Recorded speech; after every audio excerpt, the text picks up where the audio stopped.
Tell Me More with me, CJ Quartlbaum. Tell Me More exists to help bridge the gap in our intergenerational workplace dynamics, build better leaders, but also to help us prepare for the future. Today, I have the joy of being joined by Dr. Amna Shabbir. Dr. Shabir, welcome to the podcast. Thank you for having me, CJ. Delighted to be here. Yeah, I'm very excited about the conversation we're going to have today. Just even in our short little pre-pod discussion, there were so many things that I'm like, we got to touch on this.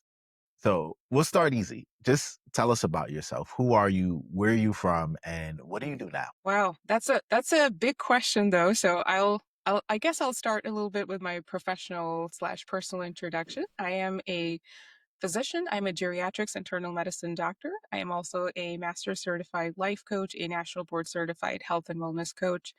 I am a super mom to two young girls, and I like to say all of that in one breath. I am also a fierce advocate for mental health. I'm an ambassador for Dr. Lorna Breen Harris Foundation that does a lot of wonderful work surrounding healthcare worker mental health advocacy. And those are some of my passions. Where I find myself on a more personal level right now is we just talked about I'm working on writing my book.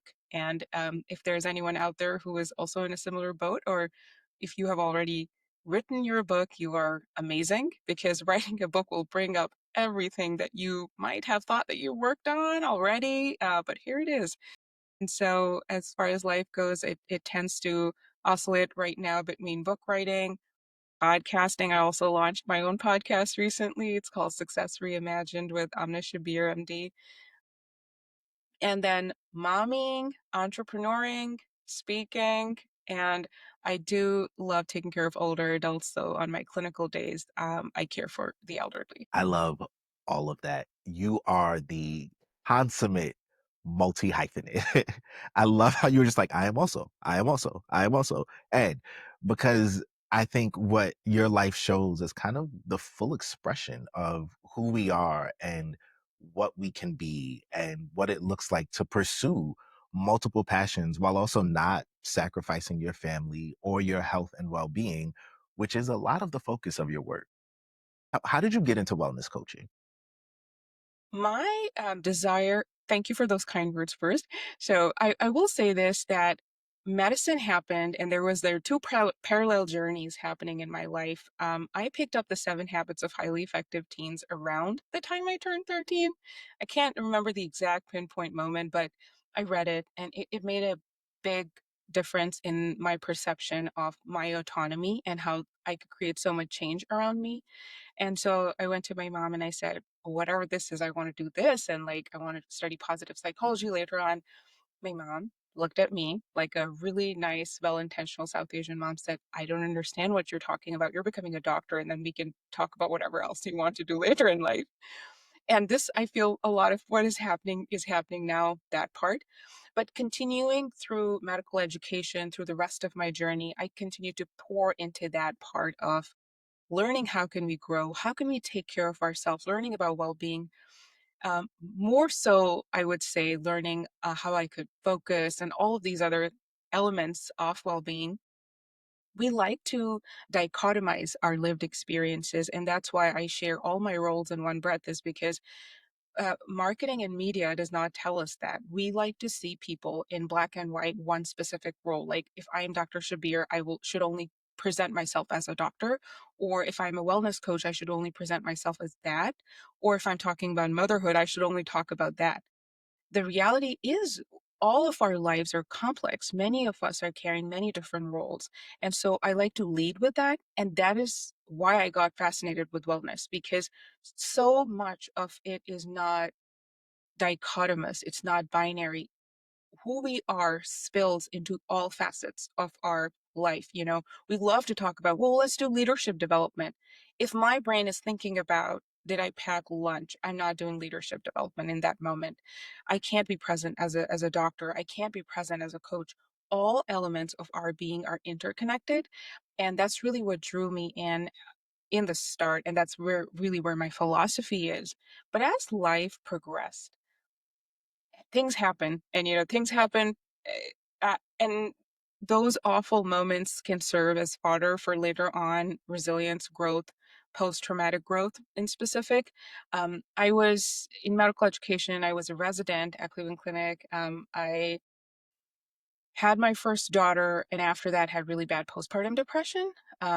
But as is the thing that you see with your healthcare workers all around you, doctors, nurses, PAs, NPs, everybody's gonna gear up and they're gonna go back and show up to work.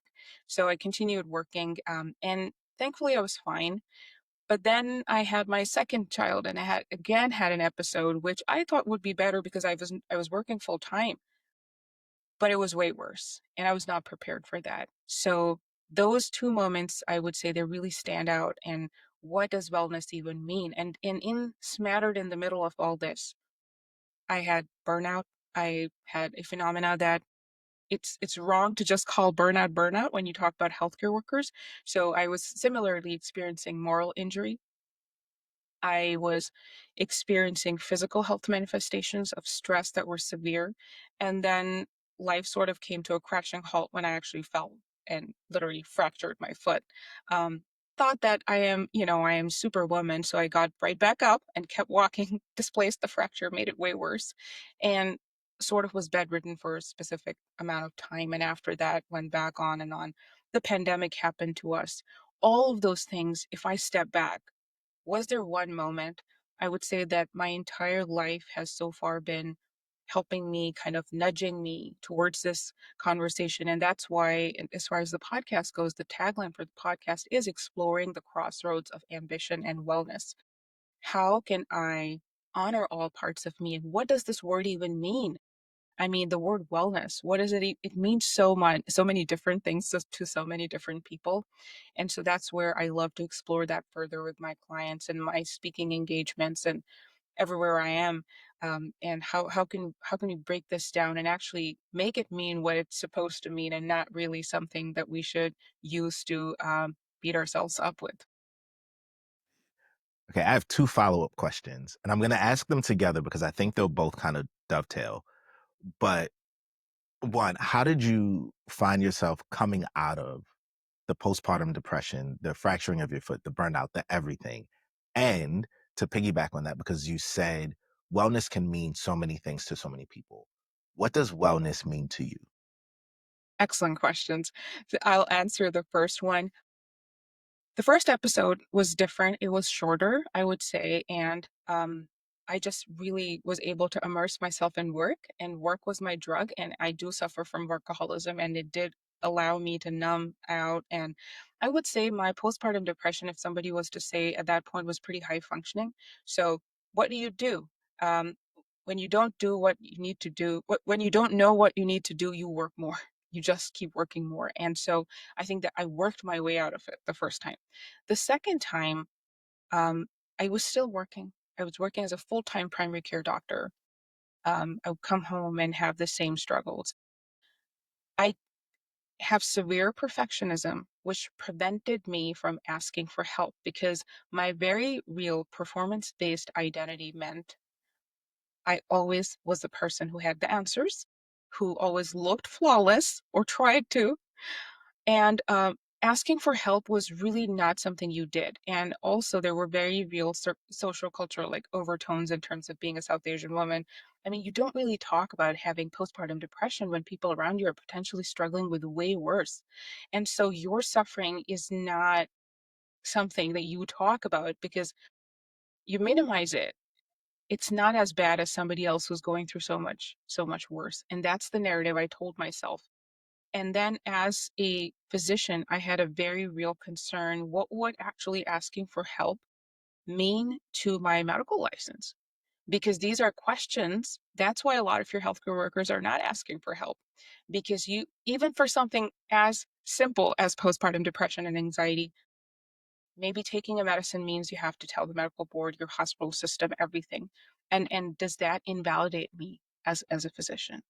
And so there was so much shame and stigma. And my answer to that was again to do more work and put on lipstick. I guess the brighter the lipstick, the sadder I felt that day, and just keep on going. And there was this moment, again, of one of those days where I had been prescribed Lexapro. I put it on the nightstand and I didn't take it. And I just felt awful. I was so angry and I was tired. So I went up and I took the medicine. And when I counsel my patients, it's supposed to take about 2 weeks for it to kick in. 7 days, the sky was greener. The sky was bluer. The grass was greener. Everything looked so much nicer. And I really like felt different. I felt so much better. I subsequently took the medicine for the least amount of time that was needed. And when I felt better, I tapered off with the help of I didn't, nobody's self prescribing. I was working closely with my own primary care doctor who supported me in this process.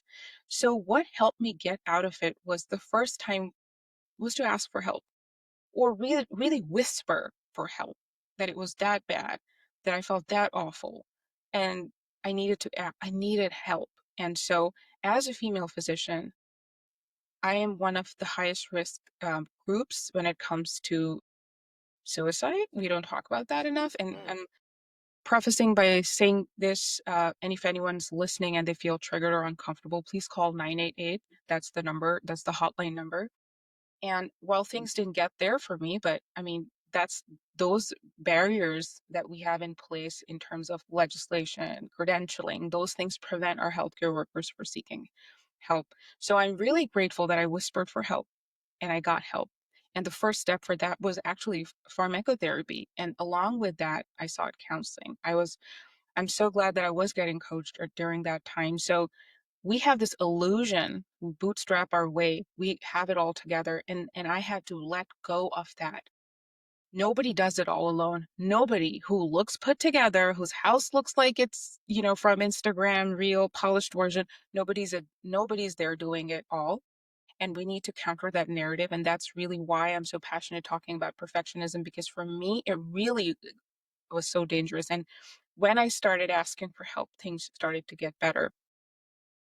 Thus, as things started to get better, we got the pandemic, but that's a whole different story. However, I was able to pull through some very dark moments there.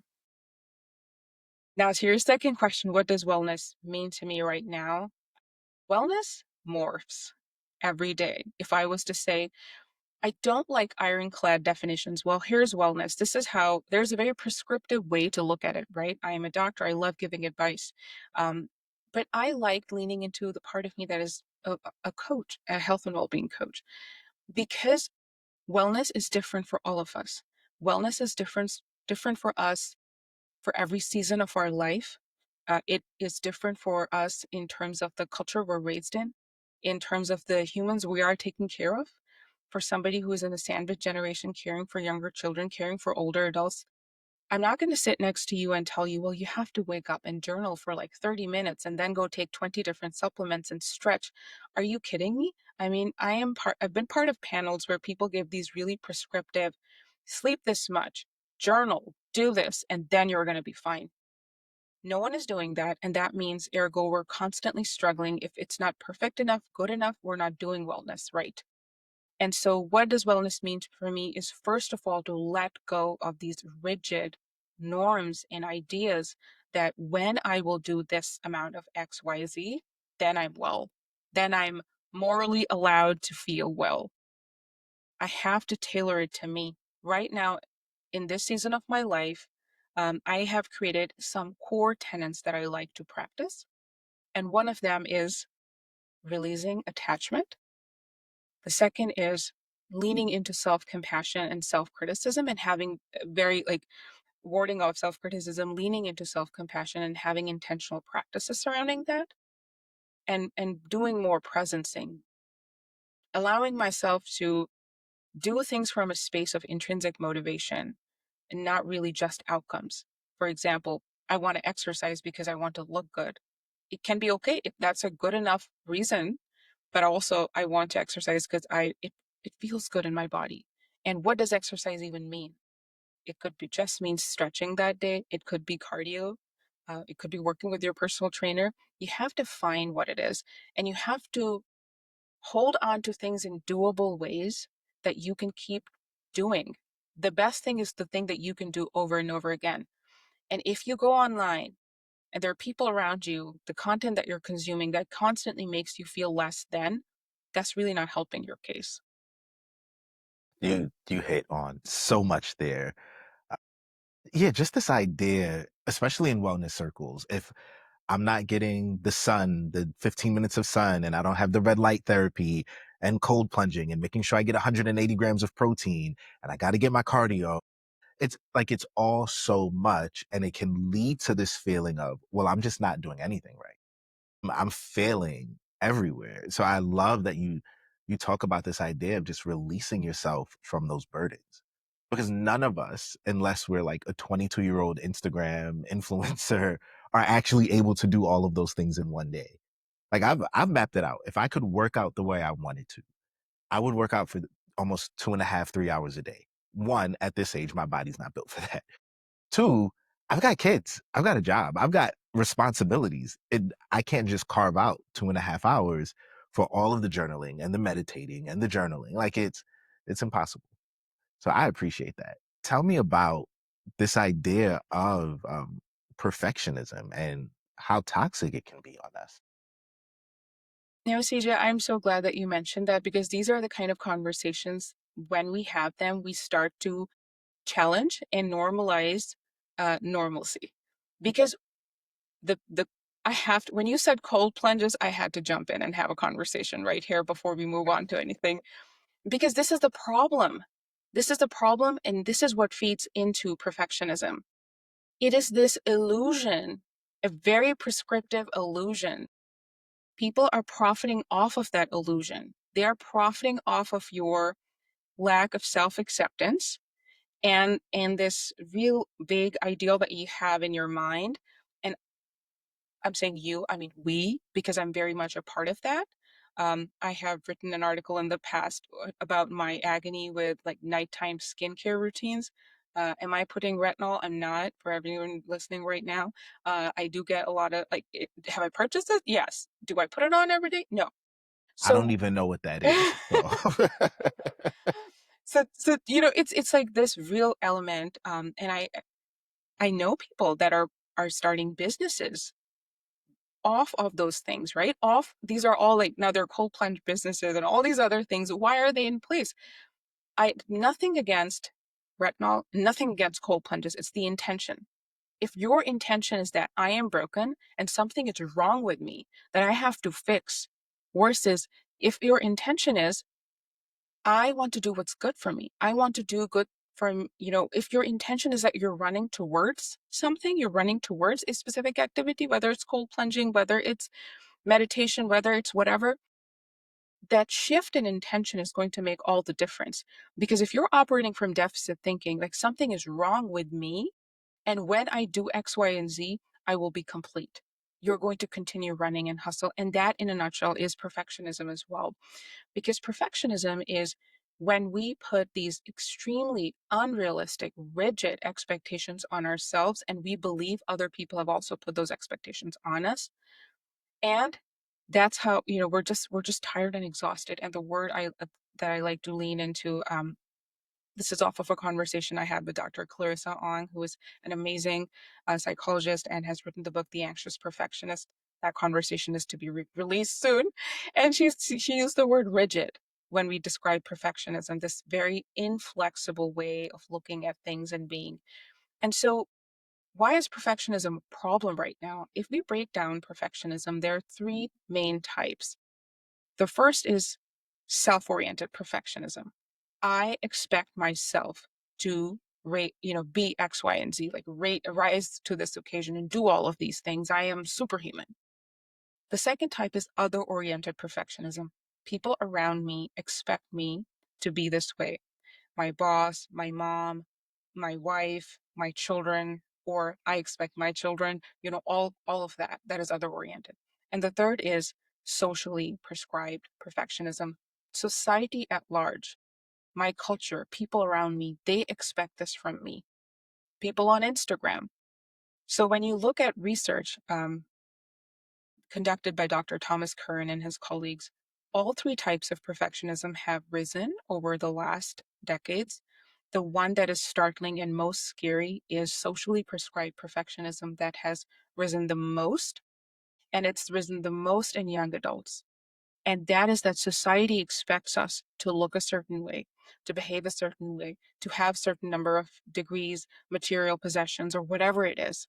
And that is very disconcerting. So I feel the way things have shifted, it's not like just a you problem that, oh, you're such a perfectionist. No, it's a societal problem. It's all of this that we're fed. When you wake up in the morning and you look at your phone, you'll figure out 20 things that you've already done wrong before you got out of bed because you probably were not enough in all of these other elements, right?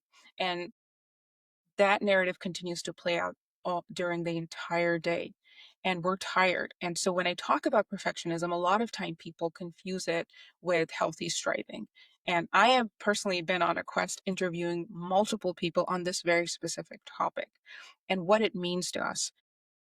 Well, perfectionism is not going to take away from healthy striving or striving for excellence or looking to do the best that you can. That's not perfectionism, and you can totally do that. In fact, everyone around us should, I don't like to use the word should, but if they want to, can opt for that. If that's what you want to do, go for it. Shoot for the moon. I'm not telling you to stop. And I'm not telling you to get messy and sloppy because that was my interpretation. Oh my God, what are they talking about? If I let this go, I'm going to be on the couch with a bag of potato chips. Before I know it, everything will be over. No, perfectionism is the agony. It's like you cannot do this thing unless it's perfect and it's over standard. It's an overkill.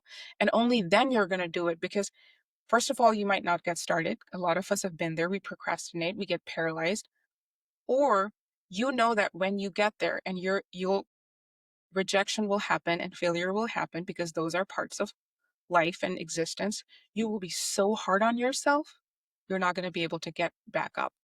And that right there, the way self-criticism has, plagued me and the shift from self-criticism to self-compassion has been huge. And we know people that are perfectionists are high in self-criticism and low in self-compassion. So all of this combined together, I feel the way my view is right now, even if people don't identify as perfectionists, you're going to find ways in it which it is manifesting in your life, in the way you're looking at your own children, your spouses, people around you. It is everywhere. It's in the air we breathe. And when I'm doing workshops and I start talking about like, well, how is it actually showing up in people? In the start, a lot of people are like, "Ah, I'm not sure if I'm a perfectionist." By the time I go down that slide and we're done talking, everyone is like, wow, I can see that in me, or I can see that in my spouse, or I can see that in my mom. You know, all of that is very true. And we have to start getting wiser to it. Awareness is so important. And joy and happiness is definitely not at the end of your morning and afternoon skincare routine and the cold plunges if it is from the intention of deficit thinking that when all of this will be done, you will be happy. Now, if you decide that I'm already enough and I'm complete and I'm whole and I'm doing this just because to have joy and to be better or like to be in that space, the intention will shift and things will be very different. Man, I think that's so good. Dr. Kern's research in particular about, just the last 30 years, it coincides with this technological revolution and the advent of social media and us spending our days and our nights comparing our behind the scenes footage to everyone else's highlight reel. And I'm of the age where when I was growing up, it was like if you didn't achieve greatness by 30, then you failed. And I'm looking at um, teens today, Gen Z in particular, where they're struggling so hard because it's such a competitive environment. The world is more competitive. The atmosphere in which they've grown up in this world of filters, they don't know what to do. How do you coach people through this idea of letting go of perfectionism? Because it's almost the air we breathe at this. First thing is to get smarter about it, right? If you can't fix something that you're not even aware of, what you're fixing is you're fixing to be perfect. What you're fixing is you're airbrushing yourself and you're working yourself to insane amounts. And what you're doing is you're expecting people around you to be that way as well. Yeah, you're expecting your wife to be an Instagram wife, or your husband to be an Instagram husband, or your child to be that child who's like won all the medals. Like, I love in Jennifer Wallace's book, amazing book, Never Enough, when she talks about, you know, it, I'm paraphrasing very liberally here, that it's not enough to be a good student. Our kids have to be excellent over. And so the first part is awareness. And that's what I like to create in a very personalized way. First, a general social way, like let's just all be aware of what it is. And then how is it showing up in your life? Going point by point. How is it showing up in your life at large? How is it showing up in your thinking? And we can spend a long amount, large amount of time just there. How is perfectionism showing up in your thinking? For example, I have a very like dichotomous way of thinking for very long. And now that I'm living my life in what I call a luminal space, a gray space, it is so much better. Black and white thinking, all or none thinking. Either I have to be excellent or my career is over. We are living by that narrative. And how do I see that play out? I made a very recent post on LinkedIn, like I think 2 days ago. I felt very vulnerable after that because that's how I was thinking. And in fact, this would be the first time I'm saying all of this publicly, seeing my children and how perfectionism was tying out to that. I think that I sent them to the wrong preschool and then probably put them in the wrong elementary school. Mind you, my children are 6 and 8. And what was coming up for me is like, have I completely ruined their chances of going into the correct college, the correct whatever, the correct profession, while I'm knee deep into this work of perfectionism? And I had to just pull myself out and pull myself out on it and realize that the very real agony I was feeling, like, are my children going to be deprived of something? So as a mother, though, that's the way it was showing up. And awareness is key. While it seems very obvious when you're talking about it, when you open Instagram and you said it beautifully, or you're looking at people's highlight reel and comparing your background to it, there are studies out there. I believe I read it in Jonathan Haidt's book, Anxious Generation. It was something about even like in a couple of seconds when girls tend to look at those Instagram reels, their subconscious brain has registered. And so even if you say consciously, like, oh, I know this is curated, I know, your subconscious is not registering. So you have to understand and you have to create awareness. I talked about other elements, the way it shows up. There can be a lot of negative filtering that we do, a way of cognitive distortion. We only look at all the things that are going wrong because as a perfectionist, you're trying to fix all of those things. So you're hyper fixated on that. So a lot of different ways in which it's very important to create awareness surrounding this. And then the second part, and I'm giving like a highlight reel here because all of this is it's so important for us to recognize that part as well, because work and healing takes time. We can't like, here's the three tips, tricks, and hacks that you can do. That's not going to last.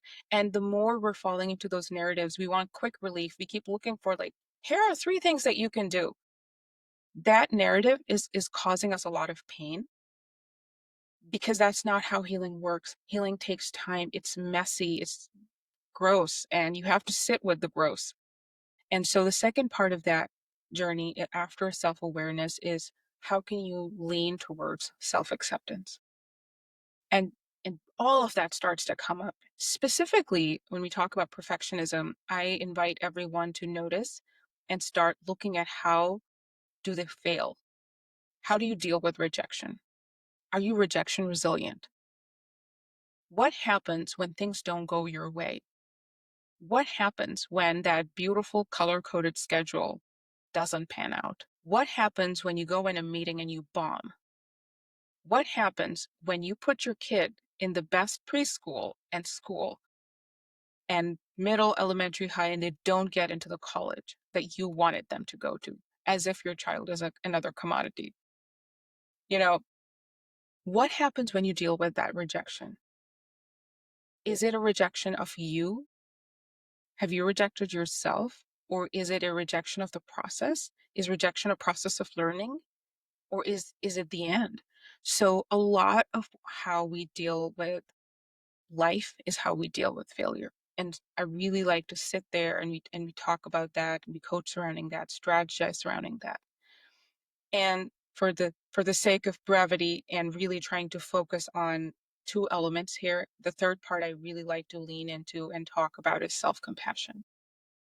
As someone who was a severe skeptic of anything compassion, self-kindness. I mean, I'm a busy doctor. Like people at the in the middle of the pandemic and my burnout and all of other times, my coach would talk about self-compassion, and I would literally roll my eyes. And what do you mean? If I should give myself a hug, everything is going to be okay? What are you talking about? And the short answer is yes, because I had to go and I had to read research. I'm so grateful for the work done by Dr. Kristen Neff. You look at data and you look at research. Self compassion has so many physical benefits, it has actual physiological benefits, and then it has psychological benefits. It is all around a great idea. And self compassion is going to help you actually with if you're struggling with procrastination. And if you're struggling with you're in this limbo where all of these places, self compassion is going to tangibly and objectively help you. So, getting into very specific ways on how you can practice self compassion, what even is self compassion, bringing all of that work in is so rewarding. So, I think those would be the highlights of how I like to offer stepping away from these perfectionistic tendencies and narratives. You know, so we both have young kids. Yours are 6 and 8, mine are 7, 5, and 4. And I loved Jennifer Wallace's book, Never Enough, because so much of it, it's not about the kids, it's about us. And this moment of self awareness for you, where you're like, I'm writing about perfectionism and I'm coaching people through perfectionism. And yet here I am stressing out about, the choices I've made. I spend a lot of time with Gen Z, counseling them a lot. And I see this over and over. I had one case just last week. 15-year-old says to me, I think I'm stupid. And I go, why? Because I'm not in all honors classes. I'm like, but you're not stupid. Yeah, but if I'm not in all honors classes, then I'm not going to go to a good college. And if I don't go to a good college, then I'm not going to have a good life. Like what I come across a lot is this message instilled into these students that it's Harvard or homeless. And I'm like, I don't think you understand the gap between Harvard and homeless, but also 13, 14, 15. I mean, as young as 10, 11. Honestly, that is way too much pressure for you to walk with, for you to bear. I'm 37, so pushing 40, I can extrapolate out 20 years and go, if this is the pressure you're living with at 17, what do you think it's going to be like at my age? Now, the problem with this is we're parents. We want our kids to have good lives. We want them to experience all the good things. And there's no actual manual for this. So, what do we do? Because there has to be some balance. Wow, that was a very powerful story that you shared, CJ. I think that first of all is again, it's going to be self awareness. It's going to be leaning into this recognition that this is what's happening to all of us. And why do I like to share my example so openly? And honestly, is because we're surrounded by experts now, and experts. Be aware of people who pretend to know that they have figured it all out, and then they lead with that, perpetuating the narrative like, oh, this happened to me, and then I learned this, and now I'm on the other side. When I like to share my story, the reason I share it like this is a lot happened. I learned a lot, I grew a lot, and I educated myself, and I help other people, but I'm a human being. And so healing is not a linear journey. And so why am I sharing that in particular, giving my own example, is because I don't like it when people think that now they're on the other side, they're on some pedestal, and then they talk about, again, in a very prescriptive way. And if you follow these 10 things, you also will have cracked the code, and now you're on this other side. The person saying this is also a human being. Most of the time, yes, the advice that they're giving is great advice. Take it for what it is and then apply it into your own life. But it does feed into this where now we have social media and internet, like everyone is an expert now. be aware of what you are making somebody else's expertise mean for you in person. So, first of all, is that. And a lot of that also includes parenting. I will never call myself a parenting expert ever, because that's the one thing I will never. I know that there's people that are doing amazing work and sharing great things, and I benefit from that. But I think that is the ultimate challenge and of my lived experience. It's the most humility I draw from is my role as a mother. So, what we can do, first of all, is stop giving people prescriptions and telling them this is how it's done. When you look at parents around you, share your story with I statements. I struggle with this. Model humanity. I use the I statement, share your story. Don't say, "Why don't you do this?" Don't say that. Please. Nobody wants that. I didn't need that when I was struggling from postpartum depression. I wish people would have just said I mean, most people didn't even know that was happening, but it was just being, well, do this with the baby. Do that as if that was gonna, like, we all know that, eating more vegetables is good for us. Are we all eating 5 to 6 servings of veggies and fruits every day? No, we're not. It's not the dearth of knowledge. It's the dearth of support and humanity that we lack right now. So, can you model that I am also struggling with this? Whenever somebody says this to me, I find so much relief, so much compassion, whether it's an influencer online, they share it, whether it's comedy, it's okay. I find that's so much more relief. So, step one will be self awareness. Step two is use I statements to share what you're going through. Number three, ask for help over and over again. I think that's what we need to do. And help looks different. Sometimes help is calling a friend. Sometimes help is using Instacart. I don't have any affiliations with them, or something else that you could delegate. Sometimes help is realizing that you just need boundaries. So asking, because what's happening is when we're expecting this achievement from our children, it is a manifestation of ourselves. Like, I've been in a lot of recent conversations where people talk about their kids' schools like they talk about their designer bags. This is not something you boast about. Oh, my kid goes to like so and so, and then they'll look at me and I'm like, we're public, we're good. And I mean, there's nothing wrong with again, it brings back to intention. What is your intention? Is your intention that your child has a wonderful learning experience and you're going to use all your resources to provide that to your child? And it's not tied to boasting. It's not tied to an outcome. Like, when my child does this, they're going to land here.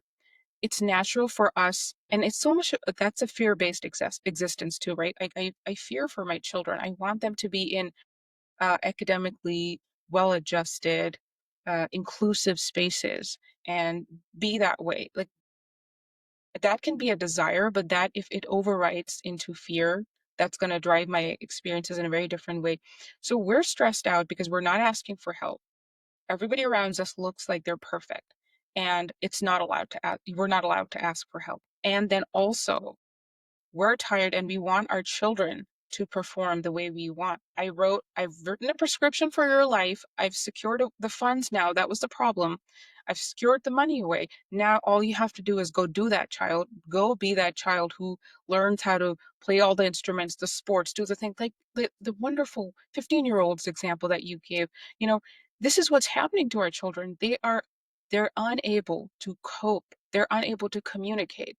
I took my kids to a restaurant 2 weeks ago and I told my daughter, "You're going to talk to everyone. You're going to get the table." Like, can we start talking about confidence and communication and being present in our communities, civic responsibilities, volunteering, and instead of just academia and all of these other things, which I feel in a very odd way are primarily self-serving.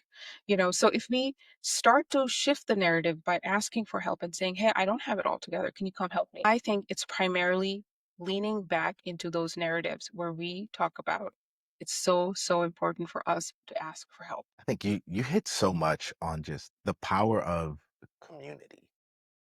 You keep talking about when you were at your lowest and your darkest moments, that whisper for help.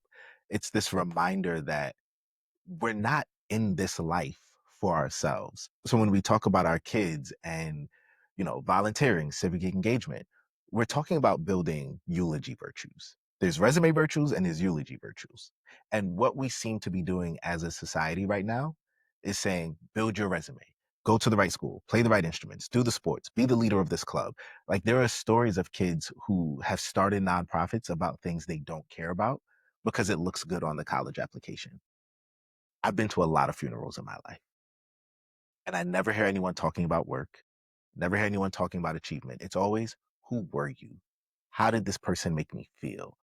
And my fear is we are creating a society that doesn't care about the funeral and only cares about the resume.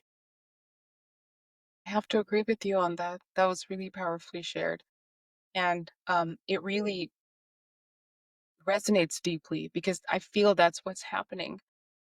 And I'm not saying that I'm on some high horse. I am right there struggling with all the rest of the parents. It's a very deep pain that you feel um, when you don't want your kids to be online and you don't want them to be on technology and you're telling them, yeah, good enough is good enough.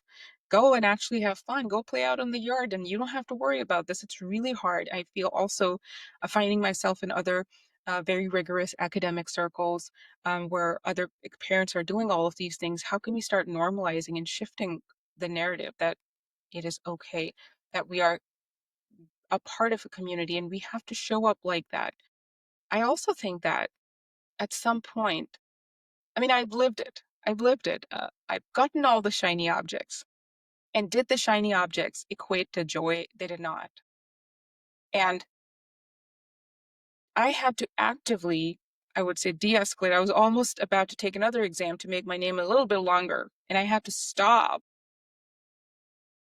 What was my intention? Was the intention, again, to ask for validation? Like, look at me. Now I have all these degrees. I had to ask myself, like, is this self-serving? Is this going to help my clients? Is this going to help my community? Is this going to help my parent? Is this giving me joy? Why am I doing this? And so I paused it. I'm eligible for that exam. I've not taken it yet. And I will when I feel my intention is right. It's like I am on this treadmill. It's a hamster wheel. It's like next, next, next, a conveyor belt, whatever analogy we want to take. You go through life. I went through medical school, residency, fellowship in the middle, lots of other courses in per year, all the things. That did not help me feel better. So if there's somebody who's thinking that way, and when I look at my own children, that would not be my intention for my own children. I would want them to be more present in the community, be be good humans and not necessarily be human beings and not human doings. So there's an emptiness to the more, an emptiness to the constant achievement, the constant, putting more letters behind my name or trying to make more money or buying more toys. I like to joke that, I've got about 50 pairs of sneakers. This is the first time I have publicly admitted that. One more pair of sneakers isn't going to make me happier. I have a friend, he has 12 cars, and he's like, one more car is not going to make me happier. There is, I think we're both pretty ambitious people. The multi hyphenate, the enjoying a lot of different things and wanting to pursue all those things. But when does this level of achievement become toxic?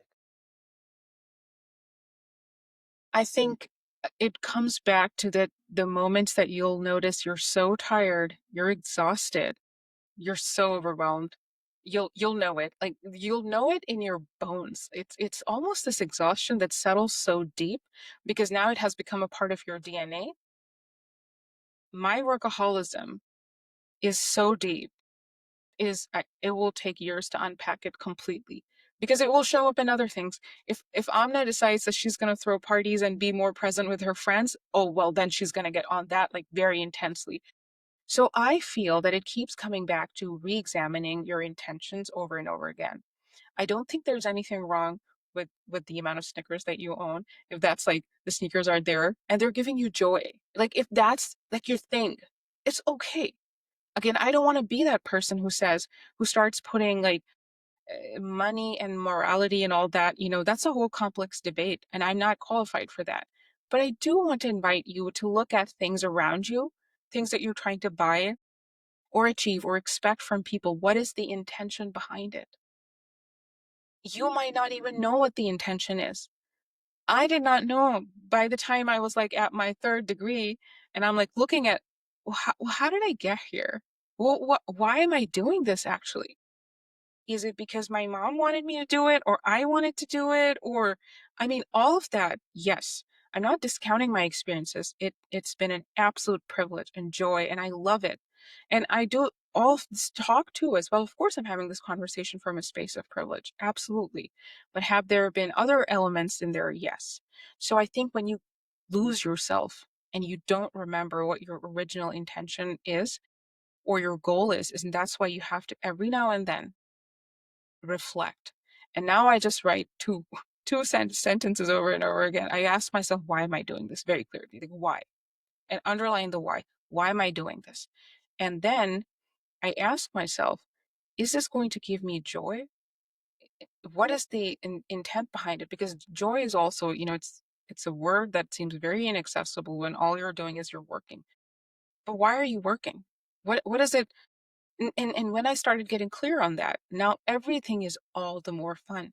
When I'm with my patients, I'm with them.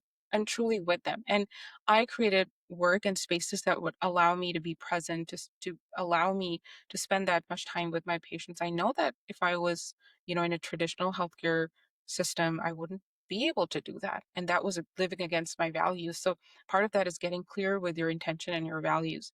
The other part is when I'm with my children, I try to be with them and not like my mentally either in my past or in my future or their past. So how can we start being present and, leaning into all of that? That's so good. Yeah, you talk about the why. I think a lot of my early ambition in life was I had one of those rough, discouraging childhoods, and so much of my ambition was I need to prove that I'm worthy, prove that I'm valuable, prove that I belong, that I deserve a seat at the table. And I think it made me pursue things that I probably shouldn't have pursued and go places I shouldn't have gone. And somewhere in the neighborhood of like 7 to 10 years ago, I started to step out of that and I had to discover myself. Who am I? What do I actually like? Why am I doing the things that I'm doing? And I think that started me on the road to wellness and joy. Uh, Dr. Shabir, as we bring this to a close, we don't like the here's three quick tricks to be well. But for someone who's starting out on this wellness journey, what is the just initial advice you would give them?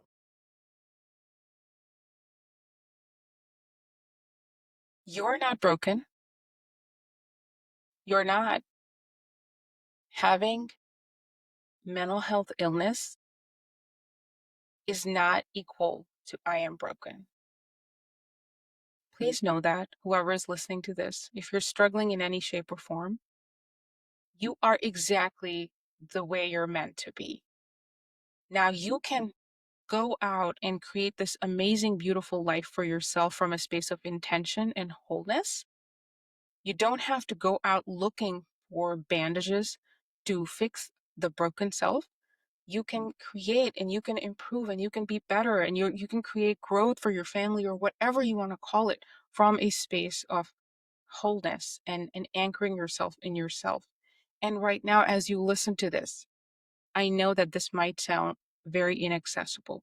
So the way to access this is go ahead, pick your phone up and ask somebody who potentially sees you with love and joy and happiness and kindness. Talk to them.